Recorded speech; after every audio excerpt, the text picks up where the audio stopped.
para sa mas malawak na serbisyo publiko. Radyo Magazine 78, Sports Radio 918, Radyo Pilipinas, Radyo Publiko 738, at Radyo Pilipinas World Service. Mapapakinggan na sa Capital 104.3 FM, Capital 104.3, the AM and FM Collab sa Capital 104.3 FM, Radyo Pilipinas, Radio Pilipinas and Capital 104.3 Collab. Paano nga ba mag-register para magkaroon ng schedule sa Bagong Pilipinas Presidential Action Center? Narito ang mga dapat gawin. Gamit ang iyong mobile device, pumunta sa eGov.ph app. Pwede itong i-download mula sa Apple App Store o sa Google Play Store. Gumawa ng account.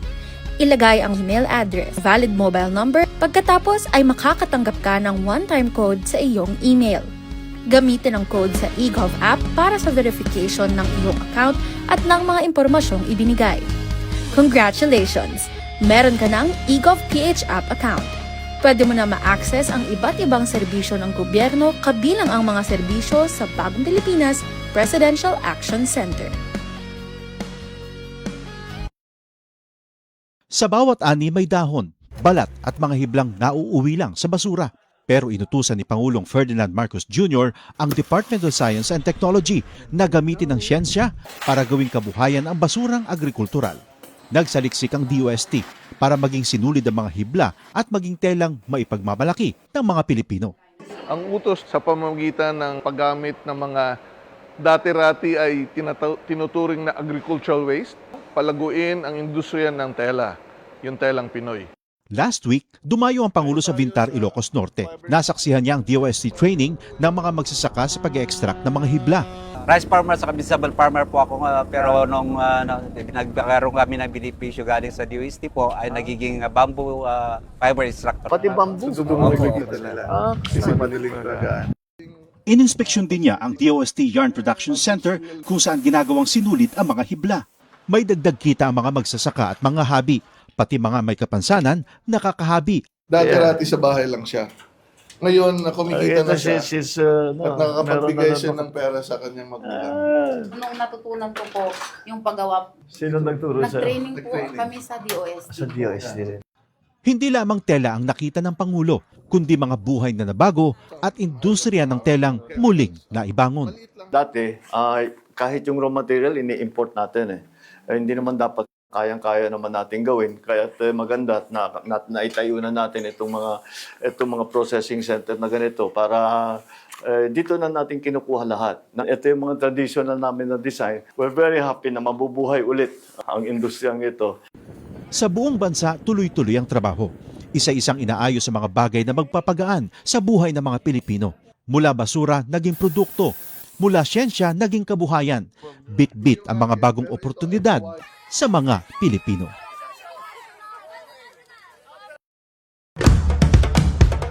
Ito ang Presidential Broadcast Service. Radyo Pilipinas, Radyo Publiko Ng Bagong Pilipinas para sa Bagong Pilipino. Naghahatid ng mahahalagang balita at impormasyon. Nag-uugnay ng pamahalaan sa sambayanan. Tulay sa himpapawid ng serbisyo publiko. Radyo Pilipinas. Radyo Publiko. Ang boses ng Pangulo. Sa Mega Manila, 738. Radyo Pilipinas, Radyo Publiko.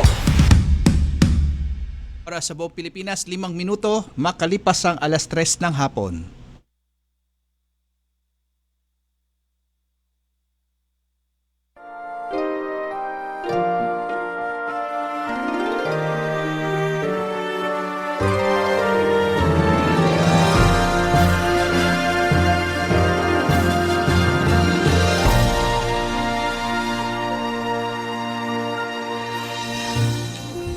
Isang magandang hapon po sa inyo lahat at isang maaraw at mainit na hapon dito po sa Radyo Pilipinas. Ito po ang Kalinga Hatid ng Red Cross sa Radyo Pilipinas. Ngayong pong ika-23 ng buwan ng Agosto taong 2026. Kamusta po ang bawat isa sa inyo? Ngayon ay syempre tayo nakakaranas na ng sikat ng araw, matinding sikat ng araw sapagkat tayo ay nagkaroon na ng monsoon break dahil nawala na yung ating hanging habagat. dahil wala na nagpapahila at siguro malamang bukas may mga pasok na tayo ulit sa eskwelahan, sa trabaho. At siguro kamusta ang inyong pagpapatuyo ng inyong mga sinampay ngayong linggong ito, mga nagsipaglaba. Siguro natuyo na ang inyong mga sinampay. Okay. Inaanyayahan namin kayo hanggang alas 4 tayo ng hapon at syempre nais nating pasalamatan ng buong buo ng ating programa mula sa Presidential Communication Office ang ating Secretary Dave Gomez, ang ating Station Manager Sir Alan Alyanige ng Presidential Broadcasting Service at ang ating iba pang kasama si Sir Ray Sampang, sa technical side Sir Orly Lopez, Ma'am Joy Timidan at si Ma'am May.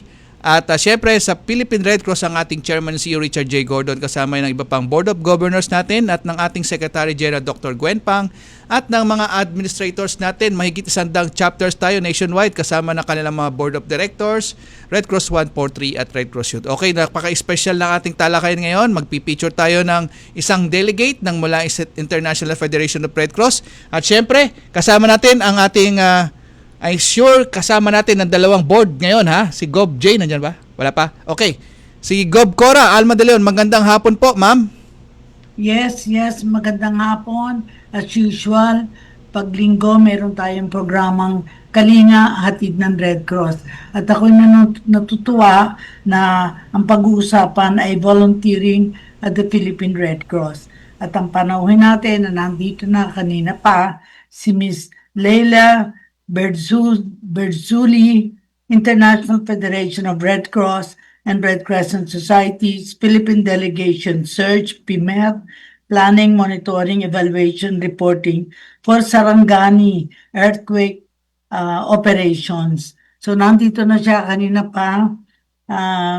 Welcome, Lela, and looking forward to an interesting afternoon with you. So, thank you. Okay. Good afternoon. Thanks for inviting me. I'm grateful for the opportunity. Yeah. Thank you. Good afternoon, everyone. And of course, the first question is, can you tell us a short background information about yourself? And what is your assignment as a volunteer from IFRC with the Philippine Red Cross this year? Go ahead, please. Yes, thank you again. So my name is Lela. I represent IFRC Turkey and South Caucasus Country Cluster Delegation. This is about 8,000 kilometers from here, northwest. Originally, I come from Georgia, Tbilisi, which is part of this cluster delegation, and I have worked with Armenia, Azerbaijan, and Georgia on different regular programming as well as disaster response and emergency operations since 2022.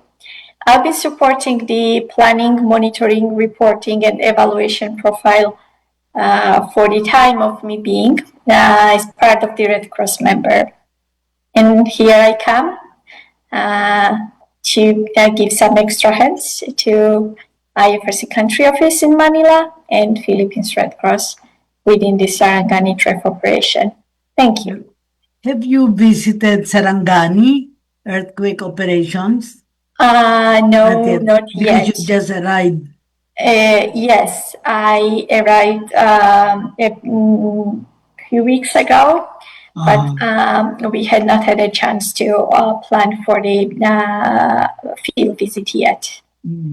So you have just arrived 2 weeks ago, and therefore likely you have not yet visited any disaster-affected areas in the country. But you have, of course, worked. When did you start to be a Red Crosser? I started to be an institutional Red Crosser in 2022 when I joined the Federation. But there have been a couple of on and off volunteerism in my before life, but not formalized. So formally, I'm part of the Red Cross family just 4+ years and counting on. Thank you. As we know, IFRC is not just in the Asia or Pacific, but in other areas. So I know my first question also, among the other questions, when did you start to be a Red Crosser? That's a historical question. Yes. So, 4 years ago, when I became part of the IFRC Europe region, this one I did not mention when we first started the conversation. So I come from the Europe region, and this is it. Thank you. But where were you born? Which country? And likely the other countries that you have visited? This is Georgia. It's a small country on the verge of Europe and Asia. Yeah. And I cover 3 countries: Armenia, Azerbaijan, and Georgia in the South Caucasus region. This again is an intersection of Europe and Asia. Smaller countries compared to the Philippines in complexity. The total population of 3 countries is about 16 million. My country is about 4 million people. So the capital, where I come from, Tbilisi, has like 1.2 million people, residents. Yeah. In fact, it is smaller than Metro Manila. In fact, all 3 countries taken together can be smaller than Metro Manila. So what did you learn as a volunteer of IFRC here at the Philippines? And when did you arrive? You've just been here a few months? Since mid-July. Mid-July. So less, a couple of months. Weeks, yes. So what are the challenges that you heard that you will likely encounter here in the Philippines? Work-wise, I would say that there are no challenges. Everybody is so welcoming, and I've been made feel as if I belong to the team from the very first day that I entered to the office. And the same continues with coordinating with counterparts in the PRC. Everybody that I meet makes me feel that we have known each other for a long period, and I'm so grateful for this. We seem to be progressing quite well in terms of the deliverables, and I do have every reason to believe that we will continue so until the end of my mission, which is end of September.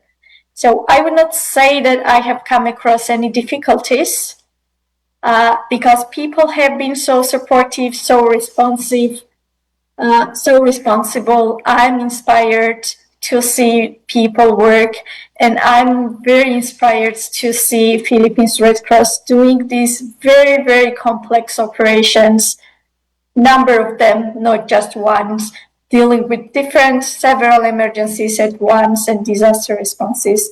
It's very inspiring and also a humbling experience to see and to be part of. Thank you. I guess in order to understand better when did you start to be a Red Crosser? Your history with the Red Cross. Go ahead, please. Yeah, history starts in early childhood when I first read about the Red Cross. I remember it was one of the newspapers that we used to get. Yeah. And then I got interested. What is the Red Cross? And then I got interested about the story of Red Cross, first in my country. And then I found out about it as a global initiative and global network. It sank in my memory for some time. And then years after, I started working for the Red Cross, and now I'm remembering this, my 6 or 7 year old me, I don't remember the age, and that person would never imagine that one day I would be working for an organization that I am doing my research on right now. So yeah, we can say that back in the day, it starts with this first memory or first encounter with the words Red Cross. Given that, I am sure you can share your experiences in volunteering with the IFRC, knowing that you have just been very new in the Philippine Red Cross. It's always interesting to know your past, and then, of course, now your present experiences. And what can you see about the Red Cross with the Philippine Red Cross? In other words, you've been to some other countries where you come from. It's a smaller country because wasn't also it was part before of the USSR, the country where you now belong. Yeah, is that correct? I don't know if my history is correct, but I know it was a huge country before United Socialist Republic, no, and now it has been cut off and more independent states. And you were talking about Georgia. And of course, there's a Georgia in the United States, but it's certainly different from the Georgia of Europe. Can you tell us more about your country? Because as Filipinos likely may not know more about it. Please go ahead.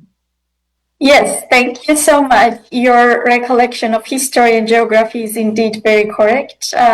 Georgia, as well as our neighboring two countries that I mentioned, we were part of the Soviet Union that dissolved in 1992.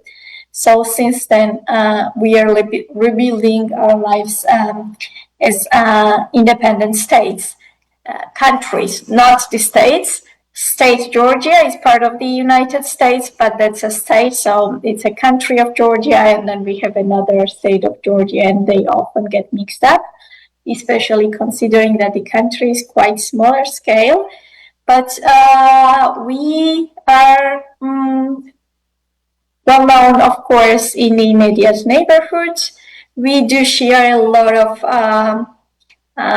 culture, society, traditions with some of the or many of the post-Soviet countries, I would say, especially our neighborhood, these three countries that I mentioned. We share so much and we have been so interconnected throughout the history starting thousands of years ago. But on the other hand, it's very interesting to see that we have so many differences. I'm sure Philippines, being this complex country, can imagine the scale, because I'm sure there are lots of similarities and lots of differences in just one country scale. So with us, this would translate similarities and differences among the countries.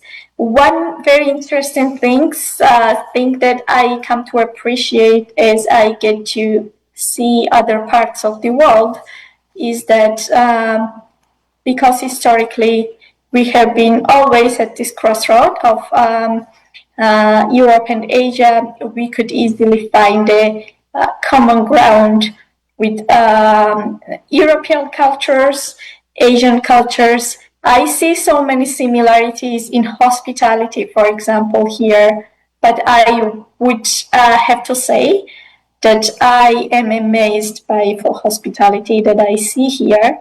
We are also known as quite hospitable nations, but we do have to learn a lot from Philippines. People here are so extremely welcoming that, I cannot really be grateful enough. I'm so sorry about this background noise. Thank you. Well, it has been such a short time since you arrived in the Philippines. And of course, you're probably amazed at the smallness of the country and yet huge population. And I think when you see the Filipinos, they come from different backgrounds, also depending from the north and the south. But you have not yet traveled as much, although I know that you will be comfortable because our country is a very caring nation and very welcoming. You know, I think you will experience, you have already experienced that. And, but of course, like anything else, a new country poses challenges that you encounter. Have you encountered or can you share your experiences having arrived? How many months? You've just been in July. Since the time you July, what have you experienced which is noteworthy or something to remember? Can you share an experience that you had that you felt, oh, it's different here in the Philippines? So every day here is really noteworthy and memorable for me. On one hand, I notice some things that are very difficult to explain, but that feel home. I don't feel that I'm 8,000 kilometers away. It's really, I don't know how to describe this. On the other hand, I see completely different nature. I see that rain has different meaning here. And I can see that how this natural phenomena that we take for granted maybe in our region can become something that makes lives of so many people so difficult. So this is something that I see from different perspective now. I might have known somewhere deep down we all do that there are different understandings of seasonal times throughout the world, but this is the first time where I am in a completely different context in this matter, where we do have this rainy season, and this is a very complex and very, at the same time, very impressive thing to be part of, but on the other hand, also understanding how this can make a lot of people's lives difficult and how much work is being done by the Philippines Red Cross to help those people. That's another thing that I also admire.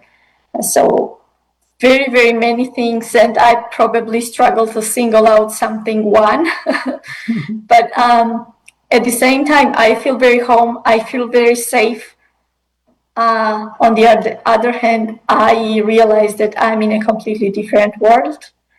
And I will remember everything every day. I'm telling my friends that I might need days to tell you these stories, guys, when I come back. I am sure. I cannot single out one thing. I'm sure you've never experienced 2 weeks of rain.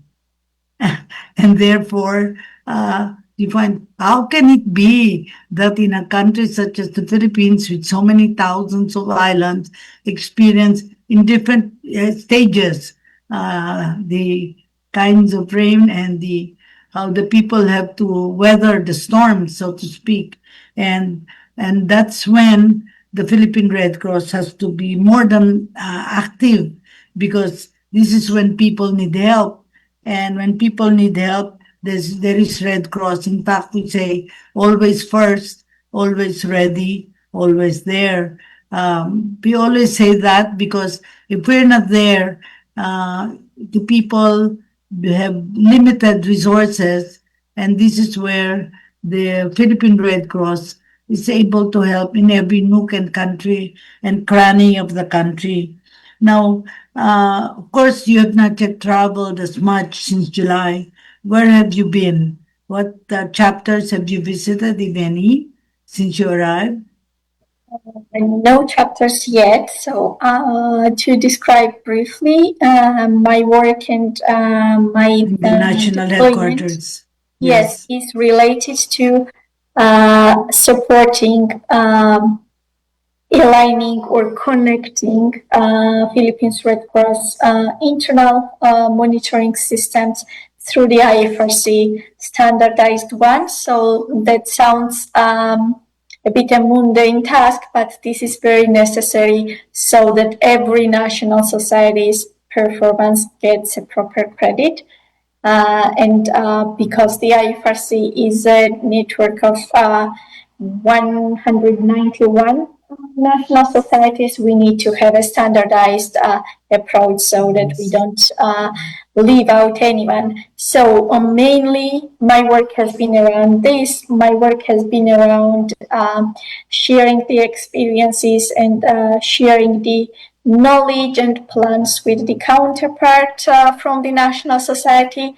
So not yet. I had not had any chance to visit any chapters, but I was lucky enough to be here on a tree planting event which took part outside of the city and where I was able to see several chapters, volunteers, staff, headquarters staff, of course the leadership, the PRC partners, all coming together to plant the trees and to start this wave of encouraging people to care more about our nature. So I still got the experience to see the chapters actually at work. And I do think and agree with you that, or with everyone who is a Red Crosser, we know that the work that Red Cross is doing is most visible at chapter level, at first, at community level. We try our best to translate this into reports, to translate this into the public stories and share it with everyone.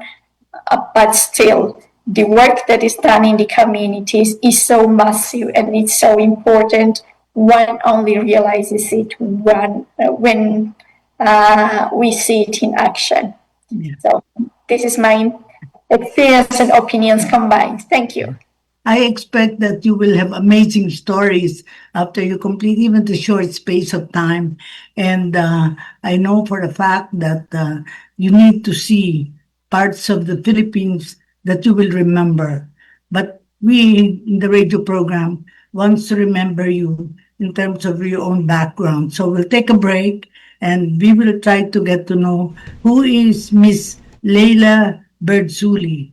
Her background, where she went to school, and the background, the family background, because this is when you understand where they're coming from. Thank you, and we will have a station break. Go ahead, Edison. Thank you so much. Thanks a lot. Okay, thank you, Ma'am Lela. We pause for a commercial break, but before that, ito po ay isang handog para sa meron tayong nakapanayam noong itong nakaraang linggo sapagkat tayo nagdiriwang ngayong buwan na to ng IHL month at nakapanayam po natin ang kanilang head ng communication dyan po sa International Committee of the Red Cross, si Ma'am Alison Lopez, tukol po sa nagkaroon na IHL dissemination na pinangunahan po yan ng IHL department sa pamumunayan ng kanilang OIC Ma'am Norwina Clarinal at na ni Ma'am Patricina Mateo at ni Yen Nolyado. Si Ma'am Mapol din, nandyan si Ma'am Mapol. Ito po ang ating naging panayam, panoorin po at pakinggan po natin. Hi, ako si Alison Lopez, Communication Manager ng International Committee of the Red Cross Delegation in the Philippines.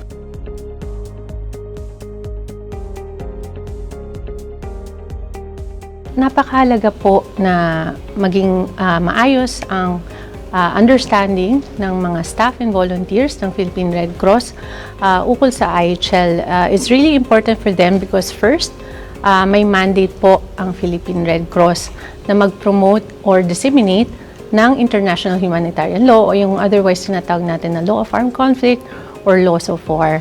So, mandate nila ito, they have the responsibility to do so. Therefore, it's important for them to be capacitated. That said, at the same time, ang Pilipinas po, meron po tayong non-international armed conflicts dito, no? So, Philippine Red Cross, being the humanitarian organization in the country, they play a huge role in propagating IHL in a country where there are internal armed conflicts. So, through PRC and its 102 chapters, mapapalagana po ang knowledge ng IHL to many stakeholders, mainly the communities, but not only that, also weapon bearers, local government units, the academe, and many other stakeholders.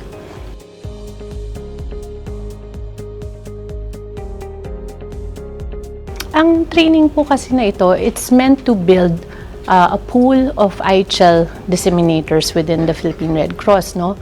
So gaya nung sabi ko, mahalaga po na makapacitate po natin, magkaroon po tayo ng pool ng disseminators who are able to communicate effectively and accurately about this body of law. Hindi po kasi madaling maintindihan, no? Or law kasi ito, no? So it's not easy to communicate about. Thus, it's really important na magkaroon ng more intensive training about IHL. So in terms of challenges, I think yung naging challenge really is to restart this program, no? Which has been dormant for several years for various reasons. But now we're here. We're here with this pilot IHL disseminators training. Today, in fact, it's the second day of the 3-day training. Meron po tayong 14 participants from different chapters in Visayas, Luzon, and Mindanao. And we're really happy that we have reached this point.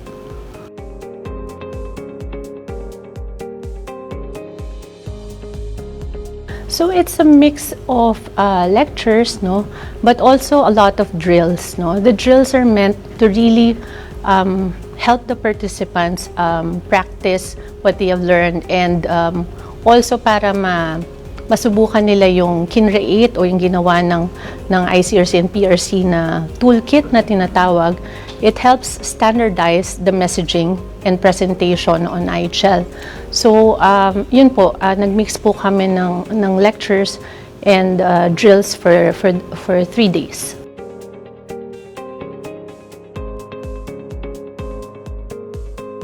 Definitely one of the expectations eventually after the completers have finished this training is makapag-disseminate na sila sa kanilang communities and other stakeholders, no.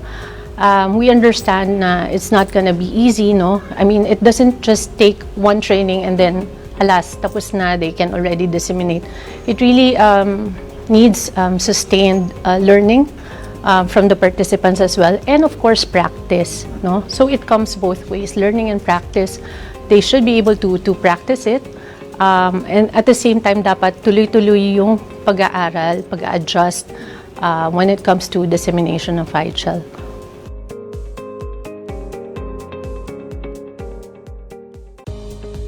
Siguro I can share lang some of what the participants have shared, no. At least based on their experience, some of the participants said na time constraints, no, because of course depende sa nag-organize din kung how much time will be given to disseminate about IHL, because that will also limit you as to what extent yung pwede mong i-discuss sa IHL. So time constraints, I think yung another challenge could be yun nga yung sinabi ko, yung legality, no. I mean, it's not an easy subject to understand and to communicate about. And so we have to bring it down to the level of the audience or the community that we talk to, no? So we have to tailor po, constantly tailor yung ating messaging according to the needs of the audiences. And kung ano po yung ano rin nila, no? Yung kaalaman o more so yung relevance ng IHL sa kanila. I think at the end of the day, we have to make this body of law feel important to them. What's in it for them? Why do they have to know the rules of war? So we have to make sure that we're able to connect IHL to their daily lives, to their experiences in armed conflict.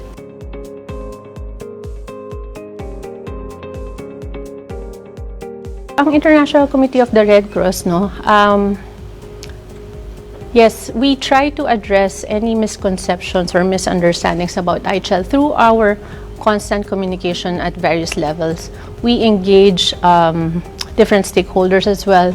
Mainly yung mga weapon bearers na tinatawag natin, armed bearers, all parties to the conflict, authorities, media, no? So nakikipagtulungan din tayo sa media para maipasa yung mga tamang mensahe tungkol sa IHL. We of course also make use of our social media platforms or websites, no? It's really important na maging tama or accurate ang pagkakaintindi tungkol sa IHL, mainly yung mga principles nito of protecting those who are not or no longer participating in hostilities. It's not only for weapon bearers, no? It's really for everyone, because we want to create an environment that is conducive to the respect for IHL. No? So everyone has a stake in this, and if everyone agrees that the rules of war must be respected, then there will be really high chance na people will be protected and their life and dignity will be protected during armed conflict.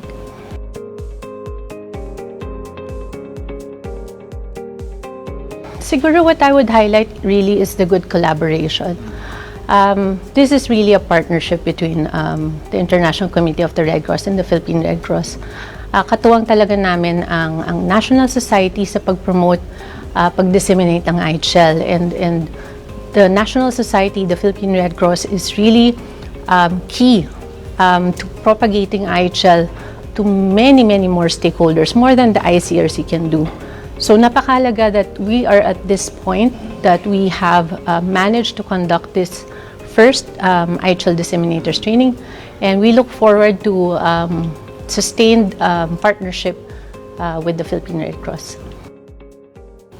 Everyone has a role to play when it comes to promoting IHL, be it your family, your friends, or the people who are really decision makers, or those who have an impact on the lives of people affected by armed conflict. So let's always do our part po, and continue po to promote the principles of IHL in all our communications and our work, our humanitarian work.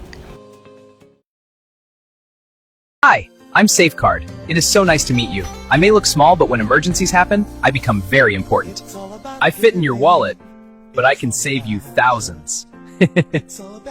For only 1,200 pesos a year, I make you a member of the Philippine Red Cross, helping people even when you're not there.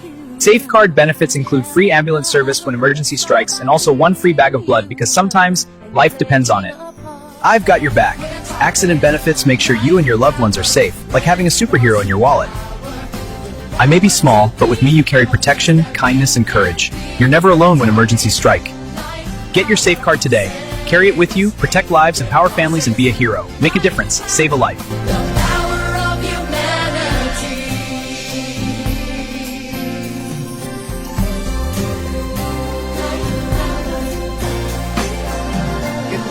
Sa tuwing bumabaha sa Metro Manila, bunsod ng malalakas na pag-ulan, isa sa mga hamon ang bulto-bultong basurang naiipon sa mga daluyan ng tubig. Mismong si Pangulong Ferdinand Marcos Jr. nga ay nasaksihan ang problemang ito. Kaya naman kasabay ng agarang pag-aalis ng mga basurang bumabara sa mga ilog at iba pang waterways, isinusulong din ngayon ng pamahalaan ang isang pangmatagalang solusyon, ang Waste to Energy o WTE. Sa ilalim ng WTE technology, gagamitin ang basura sa paglikha ng enerhiya. Waste to energy ng mga plano starting to move forward at mag-auction na raw. Kasi bibilhin ng Department of Energy yung power na manggagaling dun sa waste to energy. Kaya yung ninenegotiate nila ngayon. So, yan ang tanging solusyon dahil yung mga landfill puno na. Patuloy lang ang ating trabaho para mabawas-bawasan ang baha dito sa hindi lamang sa Metro Manila, lahat ng buong Pilipinas. Sa pamamagitan ng naturang teknolohiya, mababawasan ang basurang mapupunta sa mga landfill at higit sa lahat, matatapyasan ang posibilidad na mabarahan ng solid waste ang mga daanan ng tubig na sanhi din ng paglala ng baha. magkakaroon din ng karagdagang kuryente para tugunan ang patuloy na lumalaking pangangailangan ng bansa. Bilang bahagi ng hakbang, ipinagpapatuloy ng Department of Energy ang special auction round para sa WTE sa ilalim ng Green Energy Auction Program. Mula sa dating 230 megawatts ay itinaas sa 400 megawatts ang kabuuang installation target upang makahikayat ng mas maraming investor sa sektor ng renewable energy. Target ng pamahalaan ang pagtatayo ng mga WTE facility sa lalong madaling panahon at kapag naisakatuparan na, ang problemang basura ay magiging parte na ng solusyon tungo sa mas ligtas at mas matatag na Pilipinas na walang humpay na isinusulong ni Pangulong Ferdinand Marcos Jr.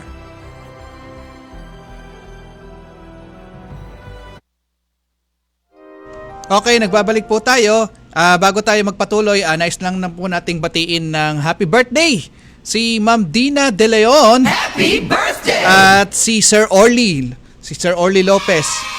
No, nakaraang August 19, World Humanitarian Day ang birthday niya. Okay, nagpapatuloy tayo, Gob Cora. Yes, yes. I'm sure Miss Lela Berdzuli found it interesting to hear what our efforts in the international humanitarian law. And I'm sure, Lela, that now it's our turn to understand how you became a Red Crosser. Where did you go to school? What did you finish? And what do you look forward to? Go ahead, Lela. Yes, thank you very much. So before becoming a Red Crosser, I followed my education. And then I worked for the civil society development sector, not humanitarian sector, but quite close to its meaning. So I did start from a very small community in my country. I finished the school in countryside, and then I went to study international relations in our university that has a more than 100 years history. So it was founded in 1918. And then I continued to do master's degree in European studies in Denmark. And after that, for about 8 years, I worked for one of the biggest non-governmental organization in Georgia. And then our mission was to activate citizens to know their rights and to exercise their rights. After that, I worked for the Czech embassy in Georgia. Czechia is another smaller European country in a development sector. We worked closely with mostly governmental institutions, but also non-governmental sectors. With the focus on agriculture development and rural development and some part of the healthcare programs as well. And after that, I moved to the IFRC. Just in the midst of war, in the end of global COVID program, that was already slowly phasing out. And unfortunately, the Ukraine crisis followed very soon. So this was the working context of me becoming a Red Crosser. Our country, Georgia, became part of the Ukraine response, which is all covered about 20 countries or more. Is an impacted country because of the population movement. So we became part of the regional emergency appeal. In parallel, we do also get disaster response operations. Mostly they are related to flash floods and hailstorms. But to put it in a perspective and compare it to what happens in the Philippines, numbers are different. However, for those people who are affected, who live there, who lose their livelihoods, for that one person, it affects as heavily as here for one person who loses their house and their livelihoods probably. And for all of them, one uniting thing that is that they see hope in Red Cross support. I am sure your stay in the Red Cross will broaden your knowledge about how people live because of our earthquakes, because of our typhoons, which run to about 20 typhoons a year. And I'm sure Georgia does not have that kind of suffering, but we all become victims of war. And I think this is how International Red Cross started as well, when there are conflicts and therefore people have to respond. At any rate, I would be interested, what can you say about the volunteers of the Philippine Red Cross? And because we are operating on really nationwide movement of volunteers, and we are not part of government, but we assist government in their needs as well. So I hope that you can later on, before you leave, share your experiences in volunteering with IFRC and Philippine Red Cross, and share this when you go back to Georgia. So I would like to ask you for your parting statements based on your experiences, what you have learned, and what more you want to learn, and what challenges you feel you still need to face. Go ahead, Lela.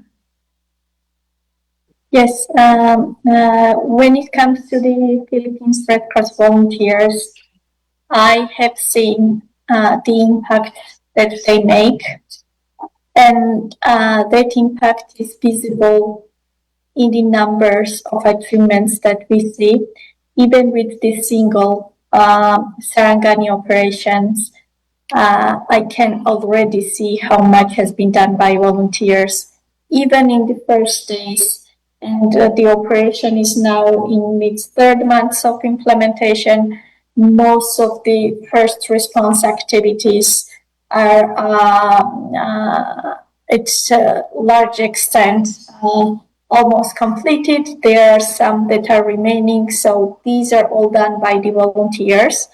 This is one part where I have seen volunteers at work, and I have seen a very impressive evidence and stories of their impact.